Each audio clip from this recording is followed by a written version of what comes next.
Winter season అనగానే చాలా మంది కోల్డ్ వెదరే కదా అనుకుంటారు. కానీ ఈ సీజన్ లో మన బాడీ చాలా ఇష్యూస్ ని ఫేస్ చేస్తుంది. ఈ కోల్డ్ వెదర్ వల్ల స్కిన్ మాయిశ్చర్ కంటెంట్ ని లాస్ అవుతుంది. దాని వల్ల dry skin, itching, cracked lips లాంటి ప్రాబ్లమ్స్ వస్తాయి.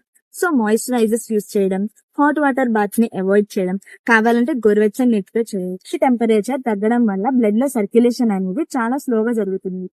ఇది joint pains, knee pains and body stiffness ని పెంచుతుంది.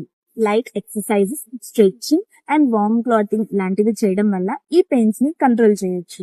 వింటర్ ఎయిర్ కోల్డ్ అండ్ డ్రైగా ఉండడం వల్ల cold, cough and throat irritation లాంటివి ఫ్రీక్వెంట్ గా వస్తూ ఉంటాయి. వార్మ్ వాటర్ తాగడం, డైలీ స్టీమ్ ఇన్హాలేషన్స్ లాంటివి చేస్తూ ఉండాలి. ఆస్తమా లేక బ్రీతింగ్ ప్రాబ్లమ్స్ ఉన్న వాళ్ళకి కోల్డ్ ఎయిర్ లంగ్స్ ని ట్రిగ్గర్ చేస్తూ ఉంటుంది.